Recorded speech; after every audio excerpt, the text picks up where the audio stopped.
इसके पीछे कई कारण हैं। हमारा मन एक खेत की तरह है। अगर खेत साफ है तो अच्छी फसल होगी, लेकिन अगर उसमें गंदगी और खरपतवार है तो बुरे पौधे उगेंगे। वैसे ही अगर तू रोज गंदी बातें, गंदे वीडियो, गंदे मजाक या गंदी संगत देखता सुनता है तो वो तेरे अंदर बीज बो देती है और बाद में वही बीज गंदे विचार बनकर बार बार उठते हैं। बाइबल साफ कहती है कि शैतान इंसान के मन में बुरे विचार डालता है ताकि वो पाप की तरफ खींच जाए। जैसे ही तू अकेला होता है, शैतान फुसफुसाता है, कोई नहीं देख रहा, ये सोच ले, ये देख ले, लेकिन याद रख, भले इंसान न देखे पर परमेश्वर सब देखता है। शरीर की कमजोरी, हमारा शरीर भी गंदे विचारों को खींचता है। अगर तू अपने शरीर को कंट्रोल नहीं करेगा खाने पीने, सोने जागने, देखने सुनने में, तो शरीर की वासनाएं और तेज होंगी। यही कारण है कि कुछ लोग कहते हैं मैं चाहकर भी अपने विचारों पर काबू नहीं कर पाता। अब सवाल उठता है, ये विचार कैसे रोकें? सबसे पहले तेरे मन को बदलना होगा। बाइबल कहती है अपने मन को नया बना। इसका मतलब है कि अगर तू गंदे विचारों को रोकना चाहता है तो अपने दिमाग को साफ करना होगा। जैसे मोबाइल में वायरस आ जाए तो हम एंटीवायरस लगाते हैं, वैसे ही तेरे दिमाग का एंटीवायरस है परमेश्वर का वचन,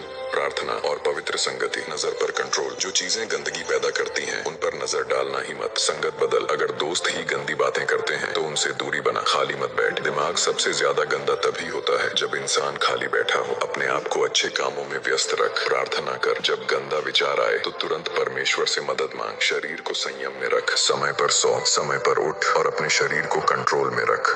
अब जरा सोचना, तेरे मन में हर रोज कितने विचार आते हैं? उनमें से कितने अच्छे होते हैं और कितने बुरे? सच बता। अगर तेरे मन का दरवाजा खुला दिख जाए तो लोग तुझे पवित्र समझेंगे या गंदा? याद रख, अगर तू अपने विचारों पर काबू नहीं करेगा तो वही विचार तुझे काबू कर लेंगे। और अगर तू चाहता है कि तेरा जीवन बदल जाए तो तेरे मन की सफाई सबसे जरूरी है। गंदे विचार क्यों आते हैं और कैसे छुटकारा पाएं? बाइबल की रोशनी में सोचो। तुम अकेले बैठे हो, सब शांति है, कोई नहीं है, पर अचानक मन में एक ऐसा गंदा ख्याल आ गया जिसे तुम खुद से भी छुपाना चाहते हो। तुम्हारा दिल धड़कने लगता है और तुम सोचते हो मैं इतना गंदा क्यों सोचता हूँ। लेकिन मैं तुम्हें आज एक सच्चाई बताना चाहता हूँ, ये सिर्फ तुम्हारे साथ नहीं है, ये हर इंसान के साथ होता है। फर्क सिर्फ इतना है कि कोई छुपाता है, कोई मान लेता है और कोई प्रार्थना करके उससे छुटकारा पा लेता है। गंदे विचारों की असली जड़, गंदे विचार सिर्फ तुम्हारे दिमाग से पैदा नहीं होते, ये 3 स्रोत से आते हैं। शरीर, फ्लैश। हमारा शरीर स्वभाव से कमजोर है, ये पवित्र नहीं चाहता, ये आसान और बुराई वाला रास्ता पसंद करता है। दुनिया, वर्ल्ड, जो चीजें तुम रोज देखते हो,